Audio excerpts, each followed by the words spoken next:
السلام عليكم ورحمة الله وبركاته. إن الحمد لله نحمده ونستعينه ونستغفره ونعوذ بالله من شرور أنفسنا ومن سيئات أعمالنا من يهده الله فلا مضل له ومن يضلل فلا هادي له وأشهد أن لا إله إلا الله وحده لا شريك له وأشهد أن محمدا عبده ورسوله صلى الله تعالى عليه وعلى آله وصحبه وسلم تسليما كثيرا. أما بعد فقد قال المؤلف رحمه الله تعالى كتاب الأطعمة عن أبي هريرة رضي الله عنه عن النبي صلى الله عليه وسلم قال كل ذي ناب من السباع فأكله حرام رواه مسلم وأخرجه من حديث ابن عباس باللفظ نهى وزاد وكل ذي مخلب من الطير. আল্লাহ রাব্বুল আলামিন যাবতীয় প্রশংসা যে আল্লাহ রাব্বুল আলামিন আমাদের জন্য পাক পবিত্র বস্তুগুলিকে হালাল করেছেন। খাদ্যের মধ্যে ওই সব খাদ্যকে ওই সব পানীয়কে আমাদের জন্য হালাল করেছেন যেগুলি আমাদের শরীর স্বাস্থ্যের জন্য উপকারী, আর যে সবগুলি আমাদের জন্য ক্ষতিকারক, যাতে আমাদের শরীর স্বাস্থ্যের ক্ষতি সাধন হতে পারে সেই সব খাদ্য পানীয়কে রব্বুল আলামিন হারাম করেছেন এবং সেগুলিকে কোরআন এবং হাদিসে খাবায়েস বা খাবিস, নোংরা বা নিকৃষ্ট বস্তু বলে আখ্যায়িত করেছেন। আমাদের ধারাবাহিক আলোচনা প্রতি জুমাবারে এশার সালাতের পরে হাদিস বুলুগুল মারাম থেকে ব্যাখ্যা করা হয়। দীর্ঘ দিন থেকে কয়েক বছর থেকে চলে আসছে। আমরা শুরু করেছি তাহারাত পবিত্রতা থেকে সালাত, যাকাত ইত্যাদি, বিবাহ শাদী, গুরুত্বপূর্ণ যেগুলি বিষয় প্রায় সেগুলি আমরা পার করে এসেছি। অল্প কিছু অধ্যায় বাকি আছে। তার মধ্যে একটি পর্ব হচ্ছে খাদ্য পর্ব, খাদ্য বস্তু, পানীয় বস্তু ইত্যাদি, এইসব কি খাওয়া যাবে কি খাওয়া যাবে না, কি খাওয়া হালাল কি খাওয়া হালাল নয়, এই বিষয়টি। এটা একটা হাদিসের কিতাবের, প্রত্যেকটি হাদিসের কিতাবাদিতে একটি বাব বা অধ্যায় আছে, যেটা হচ্ছে কিতাবুল আতএমা, খাদ্য পর্ব। তো আমন মানে হচ্ছে খাবার বা খাদ্য, আর ওর বহু বচন জমা হচ্ছে আতএমা। জি, তো লেখক বলছেন কিতাবুল আতএমা, খাদ্য বস্তু সম্পর্কে আমাদের এই পর্ব। এক বচন তো আম, খাদ্য, ওয়াহুয়া জাম ও কিল্লা, এটি হচ্ছে জামা, এবং আরবি গ্রামারে জামা দুই রকম, জামা কিল্লা এবং জামা কাসরাত। জি, আল্লাহ রাব্বুল আলামিন কোরআন কারীমে এই শব্দটি উল্লেখ করেছেন সূরা বাকারায়, তালুত জালুতের ঘটনায়। ইন্নাল্লাহা মুবতালিকুম বিনাহার, নিশ্চয় আল্লাহ রাব্বুল আলামিন তোমাদেরকে পরীক্ষা করবেন নহর দ্বারা, নদীর দ্বারা। সামনে নদী পড়বে। ফামান শারিবা মিনহু ফালাইসা মিন্নি, সুতরাং কেউ যদি সেই নদী থেকে পার হওয়ার সময় পান করে ফালাইসা মিন্নি, তাহলে আমার দলভুক্ত নয়। মানে সে তালুতের সাথে জেহাদ করার ক্ষমতা রাখে না বা সক্ষম হবে না। ওয়ামাল্লাম ইয়াতআমহু ফাইন্নাহু মিন্নি, আর যে না খাবে, যে না খাবে। জি, লক্ষণীয় বিষয় চলছে, পানির কথা আলোচনা।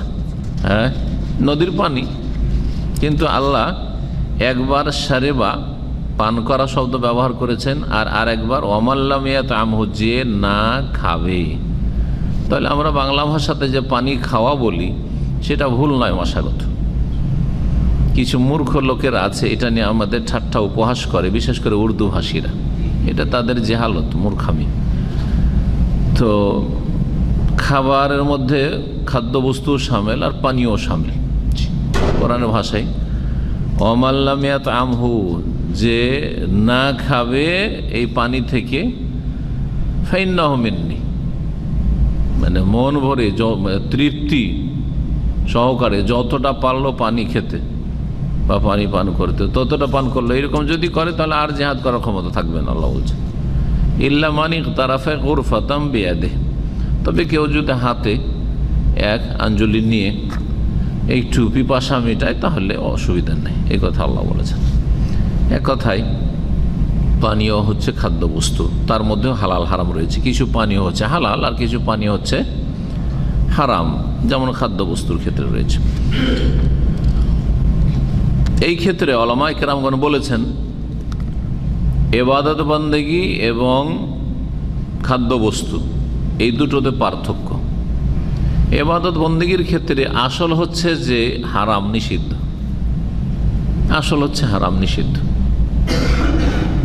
যতক্ষণ পর্যন্ত এই ইবাদতের নিয়ম নীতিমালা শরীয়তে না আছে, প্রমাণ না আছে। জি হ্যাঁ, আমরা সালাত আদায় করি এই জন্য যে সালাতের প্রমাণ আছে, যেই সময়গুলিতে ফরজ সালাতের প্রমাণ আছে সেই সময়গুলিতে করি। এর বেশি কেউ যদি বলে আমি আরও বেশি সালাত আদায় করতে চাই, নামাজ পড়তে চাই, ওয়াক্ত বাড়িয়ে দেবো, 6 ওয়াক্ত বা 10 ওয়াক্ত বাড়িয়ে দেবো, তো হারাম। আজান এবাদত আমরা আজান দিনে 7 বার করে দেবো, তো হারাম। এবাদতে আসল হচ্ছে তৌকিফ, অর্থাৎ যেখানে আল্লাহ থেমেছেন, তার রাসূল সাল্লাল্লাহু আলাইহি ওয়াসাল্লাম থেমেছেন, সেখানে তোমাকে থামতে হবে, তৌকিফ। এটার নাম হচ্ছে তৌকিফ। পক্ষান্তরে মামালাত, আদান প্রদানের ক্ষেত্রে, ব্যবসা বাণিজ্যের ক্ষেত্রে, খাদ্য পানীয়র ক্ষেত্রে আসল হচ্ছে যে হালাল, আসল হচ্ছে যে হালাল। তবে ব্যতিক্রম যেগুলিকে আল্লাহ রাব্বুল আলামিন হারাম করেছেন বা যেগুলি থেকে নিষেধ করেছেন, বারণ করেছেন। তাই ভাষ্যকার বলছেন আল আসলু ফি তা'আমি ওয়াশ শারাবি ওয়াল লিবাস আল হিল্ল, খাদ্যবস্তুর ক্ষেত্রে, পানীয়র ক্ষেত্রে আর পোশাকের ক্ষেত্রে আসল হচ্ছে হালাল। যে আমাদের বাঙালি বেদাতি মৌলভী হুজুরদের আর মোল্লাদের যে সংকীর্ণতা আছে পোশাকের ব্যাপারে, যে ইসলামী পোশাক মানে কি হইতে হবে? পাঞ্জাবি টুপি হইতে হবে, না জুব্বা টুপি হইতে হবে। এগুলি অনেক প্রশস্তকে সংকীর্ণ করে দেওয়া, ভিত্তিহীন একেবারে। বরং আসল হচ্ছে যে পোশাক সব হালাল, সব পোশাকই হালাল, এটা হচ্ছে আসল। ব্যতিক্রম কিছু হারাম, যেখানে হারামের কারণ পাওয়া যাবে, কাফেরদের ধর্মীয় পোশাক, অথবা নারীর পুরুষের পোশাক, পুরুষ নারীর পোশাক,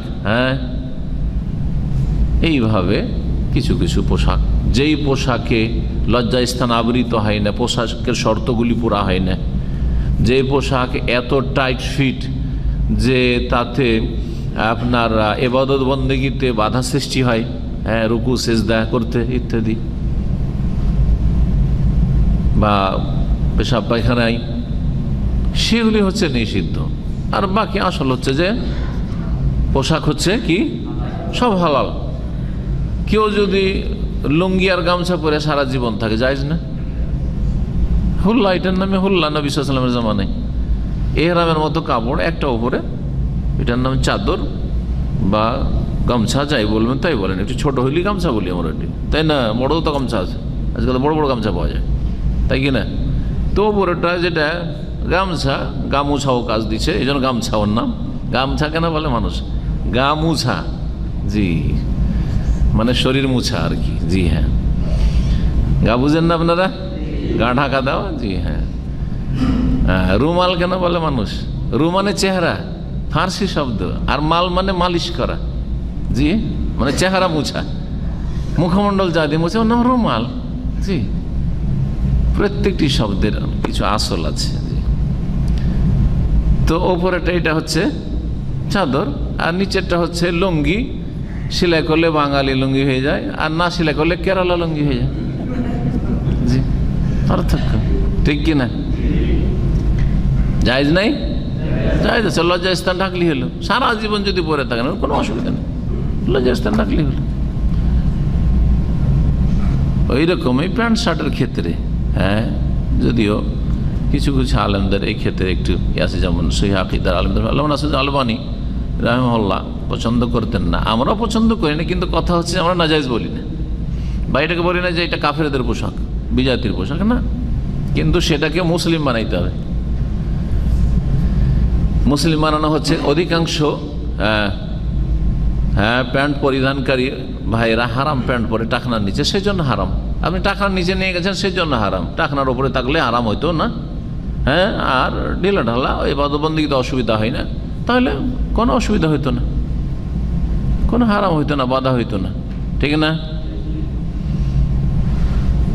এমন যেন না হয় যে যখন রুকুতে সিজদা যাচ্ছেন তখন আপনার নাভির নিচে পেছন দিক থেকে চলে যাচ্ছে প্যান্ট, এরকম না হয়, তখন হারাম হবে, না জায়েজ হবে বেশ পোশাক। যদিও পোশাকের মধ্যে কিছু পোশাক আছে উত্তম বেস্ট, আর কিছু আছে উত্তম নয় জায়েজ কোনো রকম, এটা অবশ্যই আছে। জি হ্যাঁ, এটা অবশ্যই আছে। যেই পোশাকে শরীরের উঁচা নিচা কোথায় আপনার কতটা উঁচা আছে, পুরুষের হোক আর মহিলার হোক, বোঝা যায় না, মোটেই বোঝা যায় না, সেটা সবচেয়ে ভালো পোশাক, সবচেয়ে ভালো পোশাক। আর এই ক্ষেত্রে জুব্বা পাঞ্জাবি চাইতে ভালো, ঠিক নয়? পাঞ্জাবিতে তো দুটো পার্ট আছে, তো হাওয়া বাতাসে তো উপরে উঠতে পারে, হ্যাঁ, বা উপরে চলে আসতে পারে সিজদাতে গেলে, কিন্তু জুব্বাতে তো আসবে না। আর জুব্বাতে বোঝা যায় না, সব দিক সমান, সব দিক একেবারে গোল হয়ে আছে, ঢিলা ঢালা ঘেরা, সবচেয়ে ভালো। কিন্তু জুব্বা ইসলামী পোশাক না, না না না, নবী করিম সাল্লাল্লাহু আলাইহি ওয়াসাল্লাম থেকে অনেক রকমের পোশাক পরার প্রমাণ আছে। জি হ্যাঁ, আর এই ক্ষেত্রে আসল হচ্ছে জায়েজ, ব্যতিক্রম কিছু কিছু জিনিস জায়েজ নাই। তো খাবার দাবারের ক্ষেত্রে ওই রকমই। জি, আসল হচ্ছে যে সব পানীয় জায়েজ, সব রকমের শরবত জায়েজ, যদি তাতে নেশা না হয়, ঠিক না? ফলের রস জায়েজ নয়, খেজুর ভিজিয়ে রেখে খাওয়া জায়েজ নয়। আজকাল না জুস করার ব্যবস্থা, খেজুর ভিজিয়ে রাখছেন আর একদিন এক রাত ভিজিয়ে রাখলেন, তারপরে খাচ্ছেন, নেশা আসেনি, জায়েজ নয়? জায়েজ। কিন্তু যখন ওতে নেশা চলে আসবে, গরমে রোদে থেকে একবারে গন্ধ, আর তাতে নেশা চলে আসে, তখন ওর নাম মদ হয়ে গেল, তখন ওই পানীয়র নাম তখন মদ, হারাম হয়ে গেল। পান্তা ভাত জায়েজ কিনা? কিন্তু পান্তা ভাত একটু পচিয়ে রেখে দেন 2-3 দিন, তখন ওর নাম কি হয়ে যাবে? মদ হয়ে যাবে, তো হারাম। তো আসল হচ্ছে যে খাবার দাবার জায়েজ, ব্যতিক্রম যেসব নিষিদ্ধ সেগুলো হচ্ছে নিষিদ্ধ, এই কথাই বলছেন।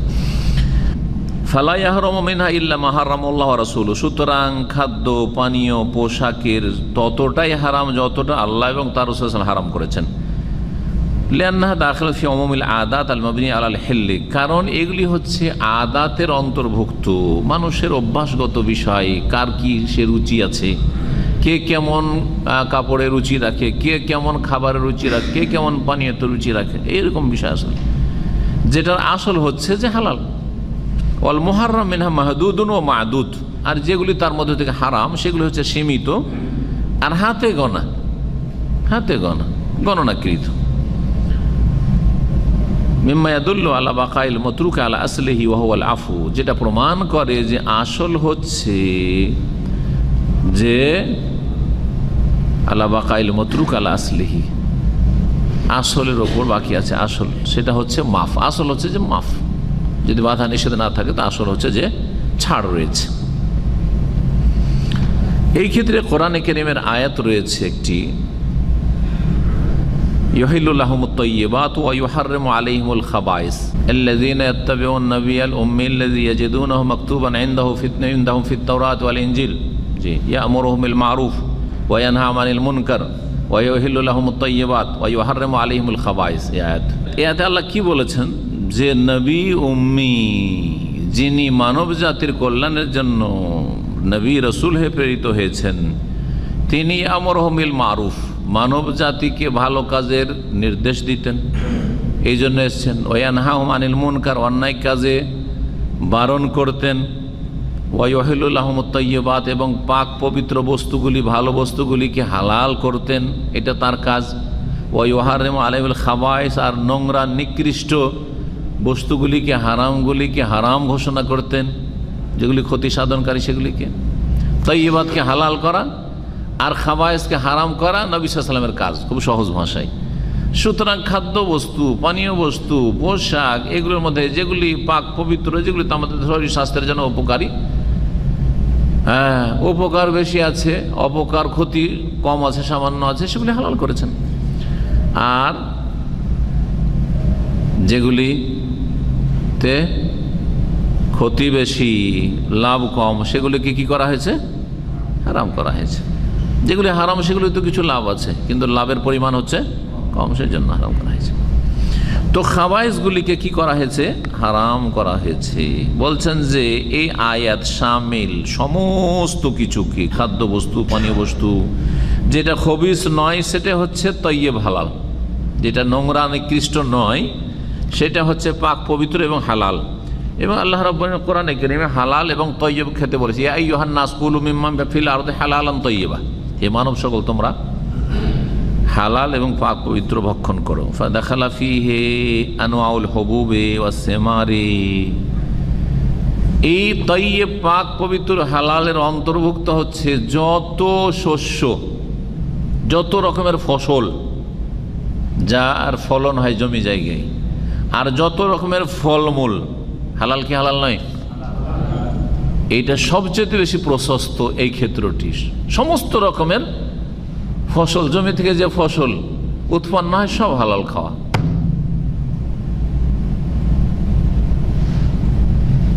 আর তারপরে যত রকমের ফলমূল হয় সব হচ্ছে হালাল, যত রকমের ফল হয় আপনার রুচি হলে খান। বলছেন তাই ওয়াহিয়া আউসাউল আসনাফ হিল্লান, এই ফসল আর ফল, শস্য আর ফল, এটা হচ্ছে হালাল হওয়ার দিক থেকে সবচেয়ে বেশি প্রশস্ত, সবচেয়ে বেশি প্রশস্ত। অনেক গনে শেষ করতে পারবে না যে কত রকমের খাদ্যবস্তু, মানে যেগুলো জমি থেকে উৎপন্ন হয় হালাল। শুধু চাল, কত রকমের ডাল পৃথিবীতে আছে। হ্যাঁ, আপনারা তো শুধু বাংলাদেশের ডাল দেখেছেন। আমাদের এক কানাডা থেকে ভাই এখান থেকে গেছেন, দামাম থেকে, উনি তারপরে এসেছিলেন এখানে আবার কিছুদিন চাকরি করার জন্য। তো আমার ইফতার ক্যাম্পে এসে আলোচনায় বসতেন। উনি বলছিলেন যে ভাই কানাডাতে এমন এমন ডাল গিয়ে দেখলাম আর খেলাম যে যা বাংলাদেশে দেখিনি, সৌদি আরব মার্কেটও পাওয়া যায় না। এত রকমের, এত আইটেমের ডাল, জি বাজারে ডাল পাওয়া যায়। আমরা কয়টা ডাল জানি? মসুর ডাল, বুট, খেসারি আর কলাই। কলাই কয়েক রকম না হয়, মুগ কলাই, আর তারপরে কি বলছে আর কয়েকটা কলাই আছে। কলাই যদিও কিছু কিছু এলাকায় সব ডালকে কলাই বলে, কিন্তু দক্ষিণবঙ্গে সমস্ত ডালকে কলাই, বুট কলাই, হ্যাঁ মুসুর কলাই, ওদের ভাষা ওইটা। কলাই মানে ডাল ওদের ভাষায়। অবশ্য বিভিন্ন এলাকার মানুষের সাথে চললে বেশ কিছু শিখা যায়, ওইটা আমি তাড়াতাড়ি শিখি। আপনারা শোনেন কিন্তু শিখেন না, যার ফলে নলেজ বাড়ে না। আমার অনেক এগুলো আছে যে কোন এলাকায় কোন ভাষাগুলির প্রয়োগ হয়। তো এরকম মেলা কলাই আছে। হ্যাঁ, একটা আছে মেশ কলাই, কুর্তি, আমাদের মালদা, রাজশাহী, চাপাই কুর্তি বলে। কত রকমের আছে। এছাড়া বিভিন্ন দেশে যে কত আল্লাহর জমিনে কত কি উৎপন্ন হয়, এগুলি হচ্ছে হালাল, সব হালাল যত রকমের। ওয়াদাখালা ফিহিল হাইওয়ানাতুল বাহরিয়া কুল্লাহা, আর এইরকমই ওয়াদাখালাত ফিহি আল হাইওয়ানাতুল বাহরিয়া কুল্লুহা, পানিতে যত রকমের জীবজন্তু আছে সমস্ত হালাল। এটাও অনেক প্রশস্ত, অনেক প্রশস্ত। পানিতে যা পাবেন খেতে পারেন, জীবিত পেলেও খেতে পারেন, মরা ভাসছে তাও খেতে পারেন, জবাই করার কোনো শর্ত নেই। কত প্রশস্ত এই ক্ষেত্রটি, কোনোদিন চিন্তা করেছেন? খালি মাছটাই খান, ওইটাই বুঝেন, তাই না? সব হালাল আছে, আপনার কি হলে খান। আর এই যে মাছের মধ্যে আর ফতুয়া, চিংড়ি মাছ মকরু, এটা মকরু সেটা মকরু, এগুলো মন গড়া ফতুয়া, এগুলো ভিত্তিহীন কথা। নবী করিম সাল্লাল্লাহু আলাইহি সাল্লামকে সাহাবীরা জিজ্ঞাসা করেন, সহিহ বুখারী মুসলিমের হাদিস রয়েছে, যে ইন্নানার কাবুল বাহরা, আমরা মাঝে মাঝে সাগরে সফর করতে, ভ্রমণ করতে বাধ্য হই, ব্যবসা বাণিজ্য বিভিন্ন কাজে। জি, আপনার আবেসিনিয়া, হাবাসা যেতেন মক্কা থেকে, জেদ্দা থেকে, তখন তো সাগরে চাপতে হইতো, লোহিত সাগরে। জি, ওয়া নাহমিলু মানাল কালিলা মিনাল মা, আমাদের সাথে অল্প পানি নিয়ে উঠি, মিষ্টি পানি। আর সাগরের পানি তো জানা আছে, লোনা পানি। ফাইন তাওয়াদ্দানা বিহি আতিশনা, যদি এই মিষ্টি পানি অল্প নিয়ে উঠেছি, যে কয়েকদিন সফর করবো, এই পানি খেয়ে বাঁচবো, তো ওটা দিয়ে যদি উজু করা শুরু করি সালাতের সময়, তাহলে তো তাড়াতাড়ি পানি শেষ হয়ে যাবে, আর তারপরে আমরা পিপাসায় মরবো, কারণ লোনা পানি খেয়ে থাকা যাবে না। আফানা তাওয়াদ্দু মিন মাইল বাহরে, তাহলে কি আমরা সাগরের পানিতে উজু করতে পারবো? প্রশ্ন কি ছিল? সাগরের পানিতে উজু করা মাসলা বলে দিলেই হয়তো। হ্যাঁ, যারা সুবিধাবাদী তারা বাস যেটা জিজ্ঞাসা করেছে ওইটা বলে দিয়ে টান দেয়, তাই না? কারণ নবী করিম সাল্লাল্লাহু আলাইহি ওয়াসাল্লাম এই কাজ করেননি, সুবিধাবাদী ছিলেন না, মানুষের হিতাকাঙ্ক্ষী ছিলেন। জি, চিন্তা করলেন যে এদের যখন পানির মাসলার দরকার পড়েছে, এরা সাগরে সফর করছে, আর পিপাসার আশঙ্কা আছে, তো ক্ষুধারও তো আশঙ্কা আছে না? নেই? তো ক্ষুধা লাগলে তখন খাবারের দরকার পড়বে, তখন সাগরের ভিতরে গিয়ে কাকে মাসলা জিজ্ঞেস করবে? কোন টেলিফোন আছে আর ইন্টারনেট আছে? হ্যাঁ, রাসূলুল্লাহ সাল্লাল্লাহু আলাইহি সাল্লাম এত দূর পর্যন্ত চিন্তা করেছেন। জবাবে সওয়াল ছিল একটি, জবাব দিলেন দুটি। বলে হুয়াত তাহুরু মাউহু, বা হুয়াত তাহুরু মাউহু, সঠিক। ওয়াল হিল্লু মাইতাতুহু, সাগরের পানি হচ্ছে তাহুর, পাক, পবিত্র এবং পবিত্রতা দানকারী। নিজেও পবিত্র আর অন্যকে পবিত্র করতে পারে, মানে উজু করতে পারো, গোসল করতে পারো, সমস্যা নেই। ওয়াল হিল্লু মাইতাতুহু, এটা তো প্রশ্ন যতটুকু ছিল উত্তর তো হয়ে গেছে, যে উজু করতে পারো কারণ তাহুর, পবিত্রতা দানকারী। কিন্তু খাবারের দরকার পড়বে, আর দেখে বড় বড় মাছ, অত বড় বড় জীবজন্তু, হ্যাঁ পেয়ে গেছি, এক একটাতে এক এক মাস, এক দল খাচ্ছে প্রায় 100 জনের মতো, 80 থেকে 100 জন। একটা সফরে নবী করিম সাল্লাল্লাহু আলাইহি ওয়াসাল্লামের একটা সফর ছিল সাহাবায়ে কেরামদের। আকালনা শাহরান, 1 মাস ধরে খেয়েছে একটা আম্বার মাছ, ওর নাম ছিল আম্বার। চিন্তা, তাহলে কত বড় ছিল, কত বড় মাছ হইতে পারে, চিন্তা করেন তো। মাছটা খাওয়ার পরে তার হাড্ডি যেটা, জি কঙ্কাল, বলছে হাড্ডিটাকে আমরা দাঁড় করলাম, যে কত বড় মাছ আইডিয়া করার জন্য। হ্যাঁ, ফিতা দিয়ে তার মাপা হয়নি, কিন্তু এতে আইডিয়া করেন আপনি, অনুমান করেন। তারপরে সবচেয়ে যেটা উঁচা উঁট, সেই উঁটটা ওই মাছের হাড্ডির নিচে দিয়ে পার হয়ে চলে গেল, ভিতর দিয়ে। সুবহানাল্লাহ। বলছে যে ওই মাছের যে চোখ ছিল, চোখের গর্তটা এত বড় ছিল, এত বড় যে আমরা 8-10 জন ঢুকে যেতাম, দিয়ে লুকিয়ে যেতাম। সুবহানাল্লাহ। 1-2 জন না, একজন লুকাইলে কত বড় মাছ লাগে, চিন্তা করে। কয়েকজন আমরা একটা মাছের ওই চোখের গর্তে লুকিয়ে যেতাম। সুবহানাল্লাহ। সহিহ বুখারীতে হাদিস রয়েছে। জি, নবী সাল্লাল্লাহু আলাইহি ওয়াসাল্লাম বললেন যে ওয়াল হিল্লু মাইতাতুহু, আর সাগরের যেগুলি মৃত জীবজন্তু সেগুলিও হালাল। এতে যেমন বললেন যে সমস্ত জীবজন্তু হালাল, তার সাথে সাথে যদি মৃত হয়, জিন্দা নাও পাও, জবাই শর্ত নয়, মরাও যদি পাও তবু হালাল। তাহলে দুটো না, আরেকটা মশলা হলো যে জিন্দা শর্ত না, কিন্তু স্থল প্রাণী, বকরি, হ্যাঁ মুরগি, হাঁস জবাই করতে হবে। আবার বিসমিল্লাহ বলে জবাই করতে হবে। জবাই করলেন, বিসমিল্লাহ বললেন না, হবে না। সুবহানাল্লাহ। এই কথাই বলছেন। ওয়াদাখালা ফিহি আল আনআম আস-সামানিয়াতু ওয়াল খাইলু, আর এই হালালের অন্তর্ভুক্ত হচ্ছে 8 প্রকারের গবাদি পশু। 8 প্রকার গবাদি পশু কি হতে পারে? হ্যাঁ, আল্লাহ সূরা আনা বলেছেন সামানিয়াত আজওয়াজ। জি হ্যাঁ, 8 রকমের পশু, মানে নর আর নারী 4 রকম, কিন্তু নর নারী মিলে 8 হবে। কি কি হইতে পারে? উট, উটনি, হ্যাঁ, গরু, হ্যাঁ, ষাঁড় আর গাভী ধরেন, হ্যাঁ, বা বলদ আর গাভী, আর বকরা বকরি,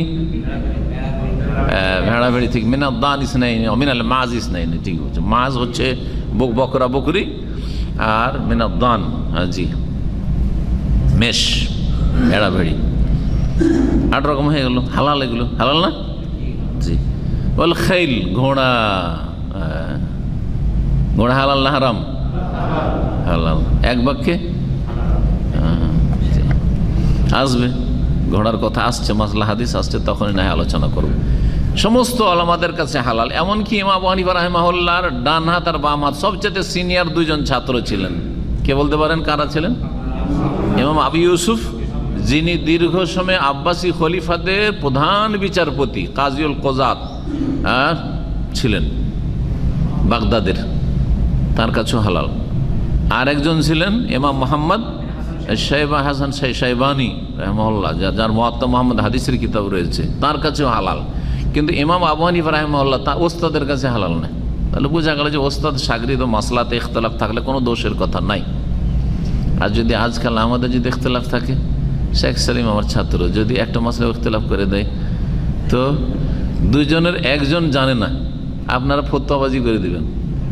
দুইজনের একজন ভুল করেছে, এটা শোনা যায়, উনি ভুল করেছেন, হয় আমি ভুল করছি না উনি ভুল করছেন, মানে একবারে ভুল করেছে, সুতরাং ও নিচে নেমে গেছেন। অবশ্যই দুটোই হক নয়, কিন্তু কথা হচ্ছে কথা বলার একটা আদব আছে, তাই না? আপনি আবার ভুল ধরার কি আছে? আপনার কতটা যোগ্যতা আছে কার ভুল হলো আর না হইলো যে আপনি ভুলের কথা বলবেন, তাই না? তবে যার ফতোয়ার উপর আপনার আস্থা হবে আপনি আমল করেন, এটা ঠিক আছে। যে আপনি যেহেতু তদন্ত করতে পারছেন না যে কারটা ঠিক, ওস্তাদের কথা ঠিক না শাগরিদের কথা ঠিক, তাহলে আপনার যার কথার ওপর ইতমিনান হয়, মনের শান্তি হয়, ওর ফতোয়ার উপর আমল করেন। সহজ সমাধান আপনাদেরকে বলে দিচ্ছি, কিন্তু বোঝা গেছে কিনা? আবার সুবিধাবাদী হবেন না, কোনটাতে আমার বেশি লাভ, বোঝা গেছে? আমাদের সহিহ আকীদার কিছু আলেমদের ফতোয়া আছে ডেস্টিনি হালাল, আর আমি যদি ডেস্টিনি ব্যবসা করছি, ডিরেকশন, সুতরাং ওইদিকে চলে গেলেন তখন। আবার সহিহ আকীদার কিছু লোক দলে এমন শক্ত হয়ে আছে যে দলের আমির সাহেবের ফতোয়া যে আমাদের যদি সুন্নতি তরিকার বয়াত হয় তাহলে অসুবিধা নাই, পীর মুরিদের বয়াত হলে শুধু না জায়েজ, তখন ওইদিকে চলে গেলেন, ঘোষ খেয়ে গেলেন। না না, এটা জায়েজ না, এটা সুবিধাবাদীও আপনাকে আপনার সুবিধা মতো ফতোয়া নিলে হবে না। জি, আল্লাহর ভয় রেখে কোনটা হক হতে পারে আপনাকে একটু চেষ্টা চালাইতে হবে যে কোনটা হক হতে পারে, তারপরে তখন আপনাকে আমল করতে হবে। আপনার এতে মনে শান্তি হচ্ছে। সূরা যখন তেলাওয়াত চলছে জোরে জোরে, শুনবো আর পড়বো কিনা, ইখতিলাফ আছে সহিহ আকীদার আলেমদের মধ্যে। জি হ্যাঁ, আল্লামা নাসিরউদ্দিন আলবানী বলছেন যে শুনলে হবে, অনেকে বলছেন, হানাবেলা বলছেন। কিন্তু যখন কিছুই শুনছেন না তখন তো অবশ্যই পড়া লাগবে। শুনছেন তখন পড়বো না, যেটাতে মনের শান্তি হয়। বাইরে থেকে আসলাম, রুকু পেলাম, রাকাত হবে কি হবে না? আলেমদের কিতাবে দুই রকম ফতোয়া আছে, তাই না? রুকু পেলে রাকাত হবে না, এটা ফতোয়া। আর একটা হচ্ছে যে বাইরে থেকে আসে, রুকু পেলে রাকাত হয়ে যাবে। এখন আপনি দেখছেন যে আমার একটু তাড়া আছে, আজকে একটু তাড়াতাড়ি আছে, তা আজকে রুকু দিয়েই রাকাত গণ্য করে নি, তাহলে এক রাকাতটা বেঁচে গেল, আমার সময়টা বেঁচে গেল, তাই না? সুবিধাবাদী আপনি না, এটা চলবে না। আপনার কথা বোঝা গেছে কি না? আপনার যেটাতে মনের তৃপ্তি হয় যে আমার আলহামদুলিল্লাহ আমি রুকু পেলে রাকাত হবে, এতে আমার মনে শান্তি আছে, ব্যাস চোখ বন্ধ করে। কিন্তু আপনার যদি ওতে তৃপ্তি না হয়, অশান্তি লাগে যে কি জানি হচ্ছে কি হচ্ছে না, আর আমার মধ্যে এত যোগ্যতা নাই, তো যেটার উপরে আপনার আস্থা হচ্ছে ওটার উপরে আমল করেন আপনি, অসুবিধা নেই। ঘোড়া হালাল, ঘোড়া হচ্ছে হালাল হতে পারে। ইমাম আবু হানিফা রাহিমাহুল্লাহর কাছে হাদিসটা পৌঁছেনি, তার ইন্তেকালের পরে তার ছাত্ররা দীর্ঘদিন বেঁচেছেন এবং হাদিস চর্চার মেলায় সুযোগ পেয়েছেন, হাদিস লিখালিখি সংকলনও শুরু হয়ে গেছিল, তো তারা হাদিসটা পেয়েছেন, তখন ফিরে এসছেন যে ওস্তাদের কথা অন্ধভাবে মানবো, নাকি রাসূলুল্লাহ সাল্লাল্লাহু আলাইহি ওয়াসাল্লামের হাদিসের দিকে যাব, কোনটা ফরজ? নবী করিম সাল্লাল্লাহু আলাইহি সাল্লামকে আল্লাহ পাঠিয়েছেন তাকে মানার জন্য, আনুগত্য করার জন্য, সুতরাং আমার জন্য ফরজ ওস্তাদের কথা ছাড়া। উনি জানতে পারেনি, আমি তো জানতে পেরেছি। ওনাকে আল্লাহ ধরবেন না, আমাকে তো আল্লাহ ধরবেন। যে তোর কাছে কোন বাধাটা ছিল, বলবেন যে মযহাবের তাকলিদ। জি, মযহাবের তাকলিদ বললে নাজাত পাওয়া যাবে না, তখন হাদিস স্পষ্ট হয়ে যাবে। তারপর কে বলে মযহাবের তাকলিদ হারাম, তার জন্য হারাম, কোনোদিন নাজাত পাবে না।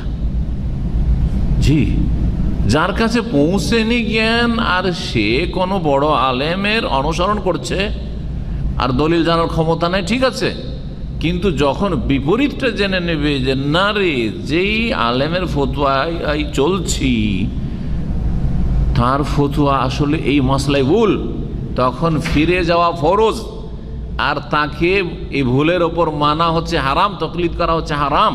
জি, হারাম, ভালো করে মনে রাখেন। ওয়াদা খালাফিহি তয়ুর, এইরকমই পাখি এর অন্তর্ভুক্ত। পাখি হালাল না হালাল নয়?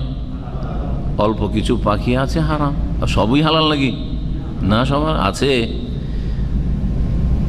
মোরগ মুরগি হালাল না হারাম? হালাল। ময়ূর, তাউস, হ্যাঁ, কে ফতোয়া দিতে পারে? আজ পর্যন্ত কে জেনেছে এই বিষয়ে? ময়ূর খাওয়া হালাল না হারাম? এইরকমই অনেক জীবজন্তু রয়েছে যেগুলি হচ্ছে হাওয়ানা হবে হামিন হাইওয়ানিন ওয়া তৈরিন, বিভিন্ন জীবজন্তু হালাল, ইল্লা মা কানা খাবিসান, তবে যেগুলিকে খাবিস বলা হয়েছে, যেগুলো হচ্ছে খাবিস, নোংরা। কোন জীবজন্তু যদি পায়খানা খায় তো তাইয়্যিব না খাবিস? হ্যাঁ, মৃত জীবজন্তু খায়, মরা জীবজন্তু খায়, তাইয়্যিব না খাবিস? মরা গরু পড়ে আছে আর খাচ্ছে, হ্যাঁ, চিল, হ্যাঁ, শুকুন, হ্যাঁ, ইত্যাদি, বাজ, তো কি খাবিস না তাইয়্যিব? খাবিস।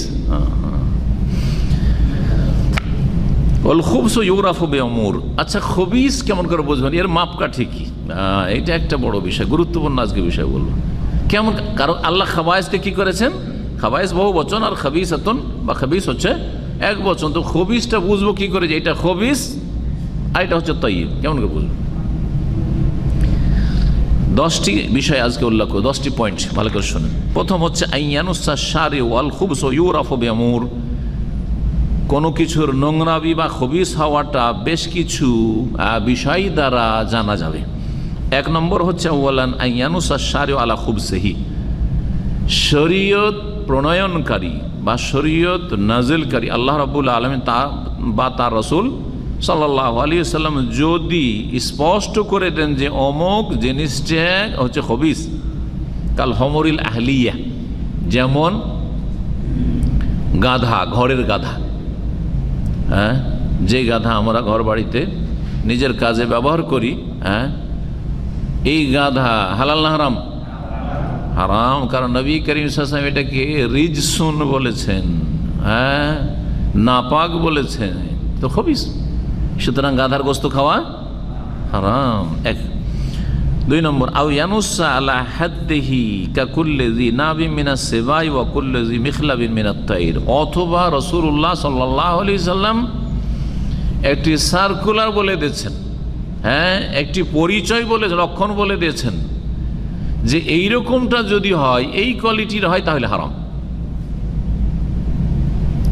এই ক্ষেত্রে দুটো বলা হয়েছে, একটা জীবজন্তুর ক্ষেত্রে, একটা হচ্ছে পশুর ক্ষেত্রে, একটা পাখির ক্ষেত্রে। জীব তো সবই, একটা হচ্ছে পশুর ক্ষেত্রে, আরটা হচ্ছে পাখির ক্ষেত্রে। কি বলেছেন রাসূলুল্লাহ সাল্লাল্লাহু আলাইহি সাল্লাম?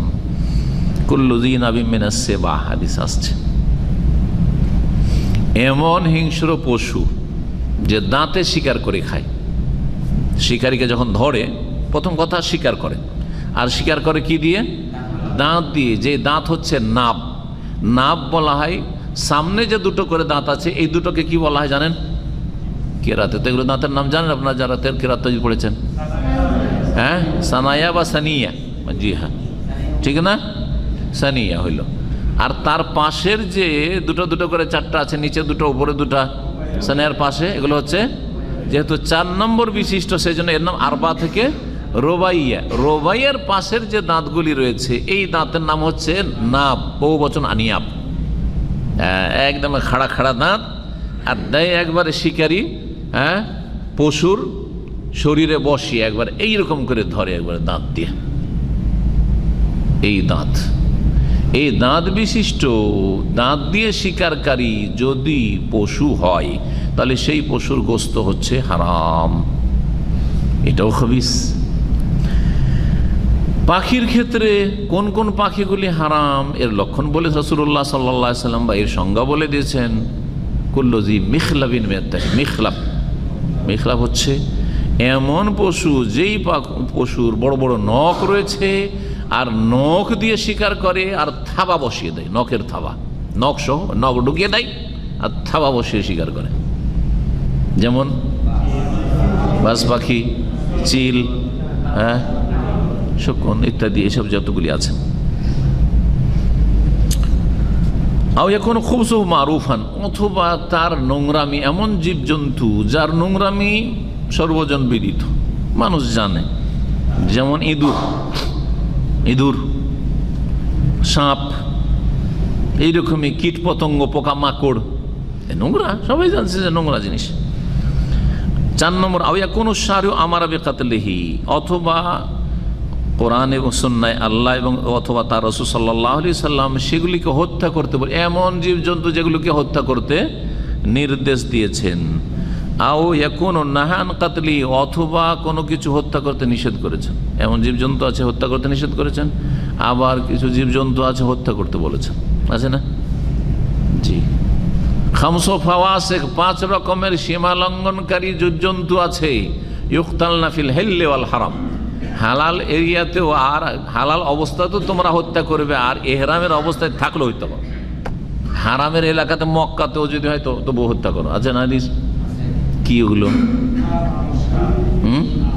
আল হাইয়াতু, সাপ আছে ওতে, তারপরে আল আকরাবু, বিচ্ছু আছে, হ্যাঁ, আল ফারাতু, আল হেদায়াতু, চিল, জি হ্যাঁ, আল কালবুল আকুর, পাগলা কুকুর, যেই কুকুর অপরিচিত মানুষ দেখলেই হামলা করে দেয়, হ্যাঁ, মানুষকে কামড় দেয়। ব্যাং হালাল না হারাম? হ্যাঁ, কেন? রাসূলুল্লাহ সাল্লাল্লাহু আলাইহি ওয়াসাল্লাম ব্যাং হত্যা করতে নিষেধ করেছে, ব্যাং হারাম। কোনো মারুফ বিআকলিল জিয়াফ, অথবা এমন জীবজন্তু, এমন পাখি বা পশু যা মৃত জীবজন্তু খায়, যেমন শকুন, এইরকমই যেসব জীবজন্তুগুলি আছে, পশু পাখি। আও ইয়াকুনু মুতাওয়াল্লিদান মিন বাইনি হালালিন ওয়া হারাম ফায়াগলিবু তাহরিম, অথবা তার জন্ম হয়েছে হালাল হারামের সংমিশ্রণে, নর আর নারী এই দুটোর মিলনের মাধ্যমে না কোনো জীবজন্তু পয়দা হবে, ঠিক কিনা? এই নর নারীর একটা হচ্ছে হালাল আর একটা হচ্ছে হারাম, যেমন খচ্চর, মাশাআল্লাহ, আল বাগল বাল বেগাল, খচ্চর। নারী হচ্ছে ঘোড়ি, আর হ্যাঁ নর হচ্ছে মিলিত হয়েছে গাধা, আর মাঝামাঝি তখন ঘোড়ার মতো উঁচাও হইল না, আর গাধার মতো একবারে ছোটও হইল না, মাঝামাঝি একটা জন্তু পয়দা হলো, যার নাম হইল খচ্চর। খিচড়ি হয়ে গেল। খচ্চর শব্দটা মনে হয় খিচড়ি থেকে এসছে, অথবা খচ্চর শব্দ থেকে আমাদের দেশের খিচড়ি খাওয়া এসছে। আর বর্ষাকালে ঠান্ডার সময় খিচড়ি খেতে হবে, এটা যে কোত্থেকে আসলো আল্লাহই জানে। এটা হিন্দুদের কোনো ধর্মের সংস্কৃতি না হয়, আমার ভয় লাগছে। কারণ আসল হচ্ছে যে মানুষ রসের সময় শুকনো জিনিস খাবে, কথা ঠিক কিনা? ঠান্ডা, বৃষ্টি হচ্ছে, তো এই সময় বৃষ্টিতে ভিজে তো সর্দি কাশির ভয় আছে, সর্দি কাশির ভয় আছে তো শুকা জিনিস খেতে হবে, ঠিক না? রুটি খেতে হবে, শুকনো খেতে হবে না, ওই ভাতও খাবে না শুকনো, কি খাবে? খিচড়ি রসাল খাবে, উল্টা কথা না? জি হ্যাঁ, এগুলির হিন্দু সভ্যতার সাথে নিশ্চয়ই কোনো সম্পর্ক আছে, কিন্তু এগুলো স্টাডি করা, গবেষণা প্রয়োজন রয়েছে। যেমন আমাদের যে পৌষ মাসে পোষালু খায়, কি বলেন আপনারা, পোষালু না পোষালু? বুঝেন না? আরে বন জঙ্গলে গিয়ে খাওয়া দাওয়া করে না, গ্রুপ বেঁধে গিয়ে, হ্যাঁ, বন ভোজন, খুব শুদ্ধ ভাষা। আমরা পৌষ মাসে খাওয়ার জন্য পোষালু বলি, ও আমরা আঞ্চলিক ভাষা বলেছি, বন ভোজন। জি, বন ভোজন, এটা একবারে হিন্দুদের মার্কা মারা ভাষা। কেন পৌষ মাসে, কেন অন্য মাসে কেন নাই? বৈশাখ মাসে কেন নাই? জ্যৈষ্ঠ মাসে কেন? পৌষ মাসে কেন? প্রাচীন ইতিহাস আছে, হিন্দুদের ধর্মের ইতিহাসের সাথে সম্পর্কিত এগুলো। কোনো মুসলিম পৌষ মাসে এই বনভোজন খেয়ে বেড়াবে আর বলবে যে আমি খুব জায়েজ কাজ করছি, না, মোটেই না। জি। 7 নম্বর বলছে আও ইয়াকুনু খুবসুহু আরিদান, অথবা তার নোংরামিটা সাময়িক চলে এসছে, আসলে নোংরা ছিল না, কিন্তু সাময়িক বহিরাগত কারণে ওর মধ্যে খাবাসাত পয়দা হয়ে গেছে, নোংরামি পয়দা হয়ে গেছে। কাল জাল্লালা, যেমন এমন পশু পাখি, যেই পশু পাখি পায়খানা খায়, অনেক গরুতে পায়খানা খায় না, তারপরে আপনার মুরগিতে পায়খানা খায়। তাহলে এইসব পাখির খাদ্য যদি মূল খাদ্য বা সিংহভাগ খাদ্যই যদি পায়খানা হয়, তাহলে সেই পশু সরাসরি খাওয়া যাবে না। কারণ ওই খাবাসাত পায়খানার তার গোশতে রক্তে কি হয়েছে, সঞ্চারিত হয়েছে, সেটা ক্ষতি সাধন করবে মানুষের শরীর স্বাস্থ্যের জন্য। সুতরাং নবী সাল্লাল্লাহু আলাইহি ওয়াসাল্লাম জাল্লালার গোশত খেতে নিষেধ করেছেন, হারাম সেটা। তাহলে এটাকে হালাল কি করে করব? ওলামারা এই জন্য রাস্তা বের করেছেন, বেঁধে রেখে দাও, আর যেন পায়খানা গু না খেতে পারে, নোংরা কিছু না খেতে পারে, অথবা মৃত জীবজন্তু না খেতে পারে। খাওয়াও তুমি হালাল পাক পবিত্র ভালো জিনিস খাওয়াও, খাদ্য কিছু খাওয়াও, দানা পানি খাওয়াও, আর খাওয়িয়ে দাওয়িয়ে তারপরে শরীরে যে খাবাসাতটা ছিল চলে গেছে 2-4-10 দিন বা 3 দিন কমপক্ষে, এইসব পোকাদের কথা, তারপরে তখন সেটাকে জবাই করে খাও, না হলে খবিস থেকে যাবে সেটা। আল্লাতি তাতাগাযাবিন নাজাসা, যে নাপাক বস্তু খায়, সে তরল হোক অথবা শুকনো হোক। 8 নম্বর, আও ইয়াকুনু মুহাররামান লিযারারিহিল বাদানি, অথবা খবিস এটাও যেটা হারাম করা হয়েছে স্বাস্থ্যগত দিক থেকে ক্ষতি সাধনকারী হওয়ার কারণে। কানওয়াই সমুম, যেমন বিভিন্ন রকমের বিষ, বিষ জাতীয় জিনিস। বিষ খেয়ে মানুষ মরে না? বিষ খাওয়া হারাম না হালাল? যদি অল্প করে খায় যাতে মরবে না, তো জায়েজ হবে কি? খাবাইস যখন খবিস তখন অল্প খাওয়া যাবে না। জি হ্যাঁ, কারণ এতে শরীর স্বাস্থ্যের ক্ষতি করবে, হয় প্রাণনাশ করবে, আর না হলে শরীর স্বাস্থ্যের জন্য ক্ষতি সাধন করবে। 9 নম্বর, কোনো মুহাররামান লিযারারিহিল আকলি, অথবা তাতে মানুষের ব্রেন বুদ্ধির ওপর কুপ্রভাব ফেলবে, ক্ষতি করবে। জি, ব্রেন বুদ্ধি, স্মৃতিশক্তি, মস্তিষ্ক, এর ওপর কুপ্রভাব ফেলবে, ক্ষতি সাধন করবে। কাল খামর, যেমন মদ, ওয়াল মুখাদ্দারাত, আর যেমন যত রকমের গাঁজা ড্রাগস রয়েছে, হিরোইন হোক আর কিছু হোক, কোনো গাছপালা থেকে হোক বা কিছু হোক না কেন, জি হারাম এগুলি, কারণ এগুলি মানুষের জন্য ধ্বংসাত্মক। 10 নম্বর, আও ইউযাক্কা তাযকিয়াতান গায়রা শারিয়া, অথবা হালাল জীবজন্তু কিন্তু শরঈ পদ্ধতিতে তাকে জবাই করা হয়নি, শক্ত কিছু দিয়ে, পাথর দিয়ে আঘাত করা হয়েছে আর তাতে মরে গেছে, বা লাঠি দিয়ে পিটিয়ে মারা হয়েছে, ওপর থেকে 10 তলার ওপর থেকে আছাড় দিয়ে একটা বকরি ফেলে দেওয়া হয়েছে, মারা গেছে, হালাল হবে এগুলো? আল্লাহ এগুলোকে হারাম করেছেন। সূরা মায়েদার আয়াত নম্বর 3, লম্বা আয়াত, আল্লাহ বলেছেন, ওই আয়াতটির তাফসীর পড়ে নেবেন। জি, শরঈ তরিকায় সেটা হালাল করতে হবে, সেটা হচ্ছে ধারালো অস্ত্র দিয়ে রক্ত প্রবাহিত হইতে, মানহারাদ দাম, নবী সাল্লাল্লাহু আলাইহি ওয়াসাল্লাম বলেছেন রক্ত প্রবাহিত হইতে হবে, আর ওয়াযুকিরা ইসমুল্লাহি আলাইহি, আর বিসমিল্লাহ, আল্লাহর নাম উচ্চারিত হইতে হবে। জি, আর যদি এগুলি না হয় তাহলে সেটা হচ্ছে খবিস, সেটা হচ্ছে মরে গেছে, বাড়ির পোষা একটা খাসি, গরু, উফ এত সুন্দর গোশত হইতো, মরে গেছে, খাবেন? খবিস। জবাই করেনি, পিটিয়ে পিটিয়ে মেরে দিয়েছে, তাহলে খবিস। জি, বিসমিল্লাহ বলেননি, কাফের মুশরিকে জবাই করেছে, জি মুরতাদে জবাই করেছে, খবিস, জায়েজ নয়। মুসলিম জবাই করবে, আল্লাহর নাম নিয়ে জবাই করবে। একমাত্র আহলে কিতাবের জবিয়া খাওয়া জায়েজ, আহলে কিতাবের জবাই করা খাওয়া জায়েজ, কিন্তু মুসলিম সমাজের যদি বড় শিরককারী হয় তার জবাই খাওয়া জায়েজ না। তাহলে বোঝার শিরক করা কত বড় অপরাধ। আহলে কিতাবকে আল্লাহ ছাড় দিয়েছেন, আল্লাহ হিকমতের ভালো জানেন, কিন্তু আহলে কিতাবের ক্ষেত্রে আল্লাহ রাব্বুল আলামিন তাদেরকে হতে পারে ইসলামের কাছাকাছি নিয়ে আসার জন্য কিছু, এই ওসিলাতে হেদায়েত হোক, হতে পারে আল্লাহ রাব্বুল আলামিন তাদের জন্য ছাড় দিয়েছেন যে আহলে কিতাবের জবিয়া খেতে পারবে। অত আমুল্লাযিনা উতুল কিতাব হিল্লুল লাকুম, সূরাতুল মায়েদা আল্লাহ বলেছেন, যাদেরকে কিতাব দেওয়া হয়েছে, কিতাব ধারণকারী যারা আহলে কিতাব ইহুদ ও নাসারা, তাদের জবাইকৃত পশু হালাল জবাই করা। তো মানে এখানে এমন পশু যা জবাই করা শর্ত। এই 10 রকমের কি যে বলা হইলো, এগুলি হচ্ছে খাবিস, নোংরা, এগুলি হচ্ছে হারাম। এই 10টি বিষয় যদি জেনে রাখি তাহলে হারাম সম্পর্কে, আমাদের হারাম খাদ্যবস্তু সম্পর্কে আমাদের একটা ভালো নলেজ আছে। এখন দেখা যাক 1-2টি হাদিস। হাদিস নম্বর 1149 আবু হুরায়রা রাদিয়াল্লাহু তাআলা আনহু থেকে বর্ণিত, তিনি বলেন যে নবী করিম সাল্লাল্লাহু আলাইহি ওয়াসাল্লাম বলেছেন, কুল্লু যী নাবিন মিনাস সিবাই ফাকলুহু হারাম।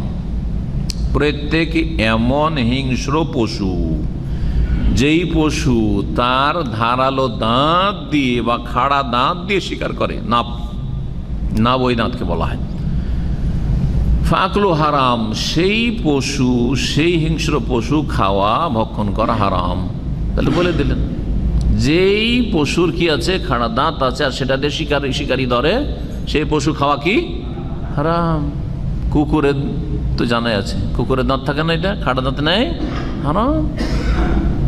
শিরিগাল, বিড়াল, হ্যাঁ, তারপরে বাঘ, ভল্লুক, হ্যাঁ, যত রকমের বাঘের শ্রেণী রয়েছে, সে চিতা বাঘ হোক আর শ্যালা বাঘ হোক আর যাই হোক না কেন, জি হারাম। হাদিস সহিহ মুসলিমের, এবং ইমাম মুসলিম রহমতুল্লাহ আলাই আর এক সাহাবী আব্দুল্লাহ বিন আব্বাস রাদিয়াল্লাহু তাআলা আনহুমা থেকে এই হাদিসটি বর্ণনা করেছেন। তাতে আর একটা বাক্য বাড়তি রয়েছে, যাতে আর একটা মাসালা জানতে পারবো, যেটা দিয়ে আমরা আর একটা ক্ষেত্রের হারাম পাখিগুলিকে জানতে পারবো। তাতে রয়েছে নাহা রাসূলুল্লাহ সাল্লাল্লাহু আলাইহি ওয়াসাল্লাম, রাসূলুল্লাহ সাল্লাল্লাহু আলাইহি ওয়াসাল্লাম নিষেধ করেছেন এমন হিংস্র পশুর গোশত খেতে, যেই পশু শিকার করা দাঁত দিয়ে শিকার করে, যে খাড়া দাঁত দিয়ে শিকার করে।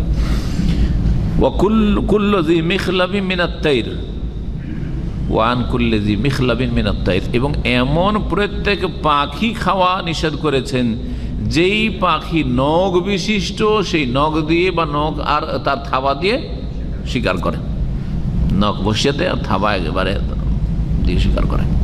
সুতরাং কাক হারাম। কাকের আছে দেখবেন খাড়া বড় বড় নখ আছে, আর পায়ে ধরে খায়, সহজ ভাষায় পায়ে ধরে খায়। কিছু পাখি আছে মুখে ধরে খায়, আহার করে, আর কিছু পায়ে ধরে খায়। এগুলো পায়ে ধরে খায়, কারণ ওর নখগুলি খুব শক্ত, নখগুলি শক্ত। সুতরাং নখ দিয়ে যেভাবে ধরতে, তারা মুখ দিয়েও ধরতে পারবে না। মুখে ধরলে ছুটে যাবে, কিন্তু নখে ধরলে যদি থাবা বসিয়ে দিতে পারে তো ছুটতে পারবে না। এগুলি হারাম। সুতরাং বাবুই পাখি, হ্যাঁ, কবুতর তো খাচ্ছেন, সুতরাং যদি হারাম কেউ বলে তাও মানবেন না, তাই না? ঘুঘু বুঝেন, ঘুঘু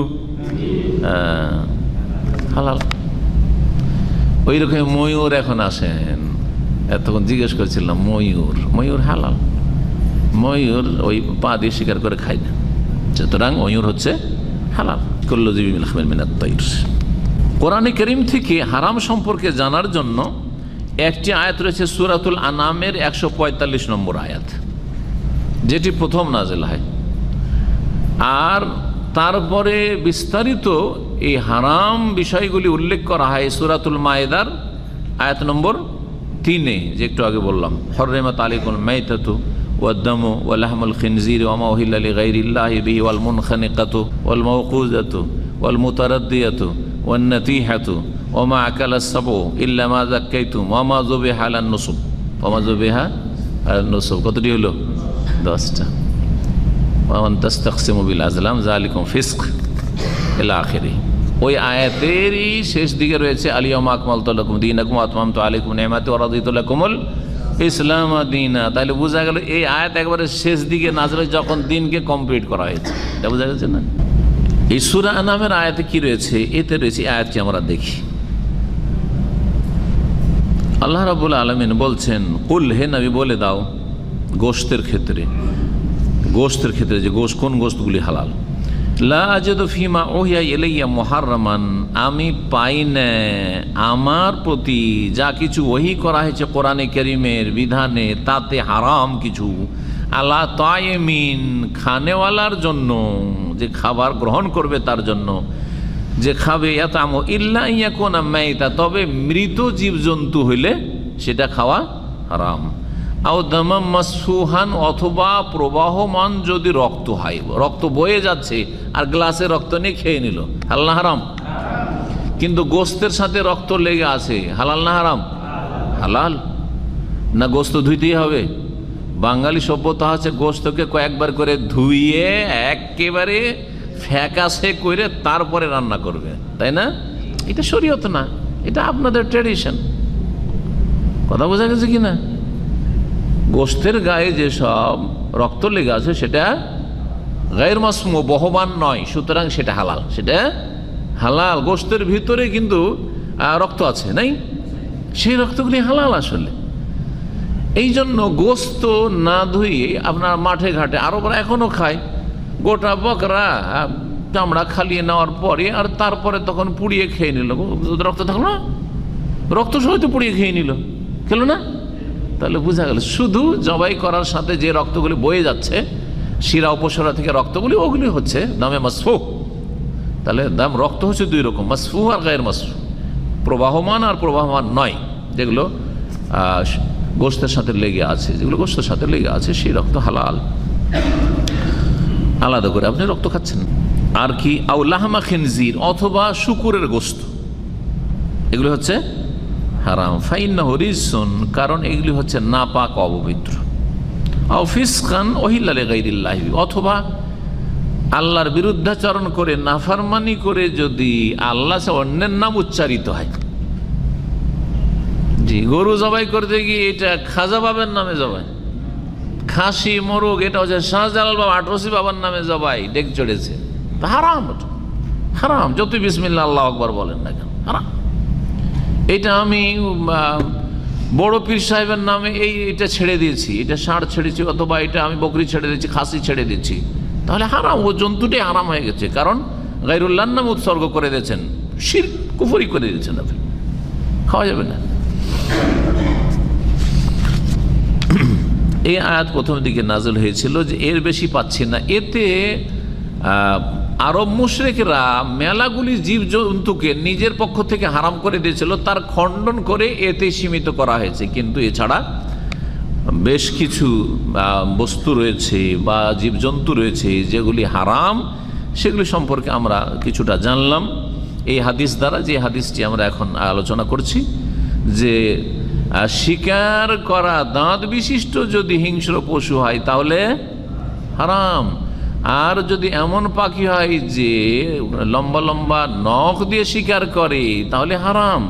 এটা তো এই আয়াতে নেই, ঠিক না? সেগুলো হারাম। তাহলে এই হাদিসটাকে ওর সাথে ইনক্লুড শামিল করতে হবে, আর তার সাথে সাথে সূরা মায়েদার আয়াত নম্বর 3কে শামিল করতে হবে, পরে নাজিল হয়েছে। আর এইসব মিলিয়ে তখন আমরা হারামগুলিকে জানতে পারবো, বা হারাম সম্পর্কে আমরা একটা সম্যক জ্ঞান অর্জন করতে পারবো, যে এই খাদ্যগুলি বা এই জিনিসগুলি হচ্ছে খবিস, সুতরাং এগুলো খাওয়া যাবে না। তাই বলছেন ফাহাজিল আয়াতুল কারীম আম্মাতুন ফিহিল আকলি লাহমিল হাইওয়ানাত, এই আয়াত কিন্তু সমস্ত জীবজন্তুর গোস্ত খাওয়াকে হালাল করেছে, একমাত্র শুকুরের গোস্ত ছাড়া, আর রক্ত ছাড়া, আর মুর্দা ছাড়া, মৃত জীবজন্তু ছাড়া। ইল্লা মা ওয়ারাদা শারউ বিতাহরিম, তবে শরীয়তে যেগুলিকে হারাম বলা হয়েছে ওইটাকে এতে শামিল করতে হবে নাকি? কারণ এই আয়াত আগের, আর তারপরে কাফেররা বিভিন্ন জীবজন্তুগুলোকে নিজের পক্ষ থেকে হারাম করেছিল। হ্যাঁ, যেমন বাহিরা, সায়েবা, ওসিলা, হাম, এইসব জীবজন্তুর কথা সূরা আনআমে উল্লিখিত হয়েছে। এগুলি বিভিন্ন রকমের ষাঁড় ছিল, তারা দেবদেবীর নামে ছেড়ে দিত, বলছে এর গোস্ত খাওয়া যাবে না, ছেড়ে দিতে হবে। যেমন হিন্দুদের কাছে একটা ষাঁড় ছেড়ে দিলে আর ওকে বারণও করা যাবে না, জমি থেকে তাড়ানো যাবে না, যার জমিতে চড়বে চড়ুক আর ক্ষয়ক্ষতি করুক, আর ওর গোস্ত খাওয়া যাবে না। এগুলি যেমন হিন্দু মুশরিকরা করছে, এইরকমই কবর পূজারী মুশরিকরাও করছে। হ্যাঁ, বাবার নামে এটা ছেড়ে দেওয়া হয়েছে, খাসি ছেড়ে দেওয়া হয়েছে, মানা করবি না, যেখানে চড়বে চড়ুক। এইরকম আরব মুশরিক করেছিল, ওগুলোর খণ্ডন করতে গিয়ে বলেছে এগুলি হারাম নয়, এগুলি হারাম নয়, বরং তোমরা হারাম করে নিয়েছো, এগুলোর কোনো অস্তিত্ব নেই। মিনাল মুহাররামাত ফি সূরাতিল মায়েদা, সুতরাং যে হারাম বস্তুগুলি বর্ণিত হয়েছে সূরা মায়েদা, মানে সূরা মায়েদার আয়াত নম্বর 3, যেটা একটু আগে বললাম। ওয়াফিল আহাদিস ওয়ারিদা ফিত তাহরিম, আর যেসব হাদিসগুলিতে হারামগুলি বর্ণিত হয়েছে, কাহাদিসুল বাব, যেমন এই অধ্যায়ের হাদিস, ফাহুয়া রাফিউন লিমাফহুমি হাযিহিল এই আয়াতের যে অর্থ সেটাকে যেন রহিত করছে। অর্থ কি? এতেই সীমিত, এছাড়া আর কিছু হারাম পাচ্ছি না, অথচ অনেকগুলি হারাম আছে। কারণ এই আয়াত অনেক আগের। 2 নম্বর কথা হচ্ছে যে কাফেরদের ভ্রান্ত ধারণার খণ্ডনে নাজিল হয়েছে। যেসব পশু দাঁত দিয়ে শিকার করে আর যেসব পাখি নখ দিয়ে শিকার করে এগুলি হচ্ছে হিংস্র। এর থেকে আমরা একটা মশলা জানলাম যে হিংস্র পশু পাখি হচ্ছে হারাম। এটা হচ্ছে অধিকাংশ ওলামা কেরামদের মত, 3 জন ইমাম, বিশেষ করে ইমাম আবু হানিফা, শাফি, আহমদ, সকলের মত। পাখির ক্ষেত্রেও, পাখি জগতের ক্ষেত্রেও আর পশু জগতের ক্ষেত্রেও। ইমাম ইবনুল কাইয়িম রাহমাতুল্লাহ আলাইহি বলছেন এই মর্মে মুতাওয়াতির হাদিস বর্ণিত হয়েছে নবী করিম সাল্লাল্লাহু আলাইহি ওয়াসাল্লাম থেকে। এখানে আরেকটি বিষয় উল্লেখ করেছেন ফায়দা বলে ভাষ্যকার, খুব গুরুত্বপূর্ণ। আমরা তো বিভিন্ন জন বিভিন্ন রকমের ইনকাম করি, তাই না? মুসলিমরা হালাল রুজি সবাই চেষ্টা করছি, কিন্তু কেউ চাকরিজীবী, চাকরির মাধ্যমে, কেউ ব্যবসা বাণিজ্যের মাধ্যমে, কেউ আবার চাষাবাদের মাধ্যমে, কেউ হাতের কাজের মাধ্যমে। সবগুলি হালাল কিনা? না হালাল নয়? হালাল ব্যবসা হইলে হালাল। চাকরিতে ঠিকভাবে আপনি ডিউটি করে যদি ন্যায্য আপনি হক নেন তাহলে হালাল, ঠিক না? চাষাবাদ হালাল, ভালো পেশা। হাতের কাজ, হাতের কাজ, টেকনিক্যাল কাজ হালাল না?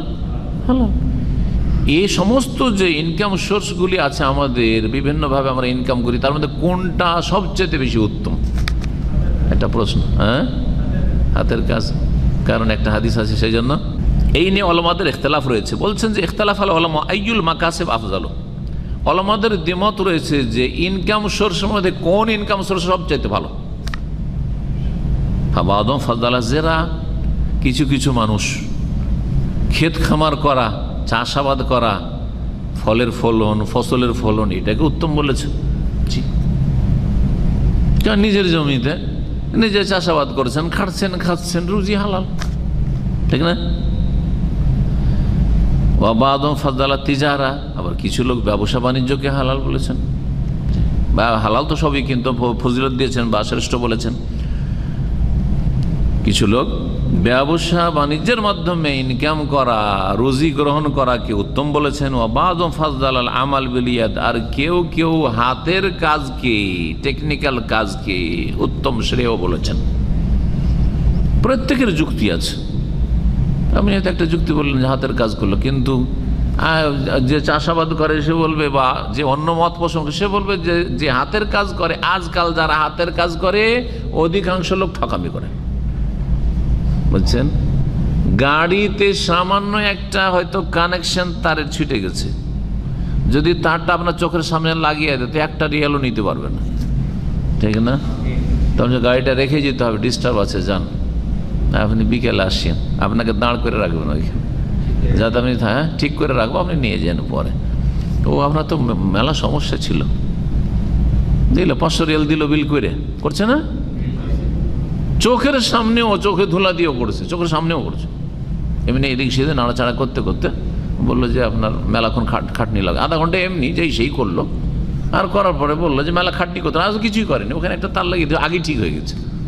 বুঝতে পেরেছেন না? তাহলে আসলে মানুষের নিয়ত আর তারপরে তার রুজিটা কতটা হালাল হচ্ছে, এটা হচ্ছে আসল বিষয়, মূল বিষয়। এর উপরে নির্ভর করে উত্তম রুজি বলা যেত, কার রুজি উত্তম।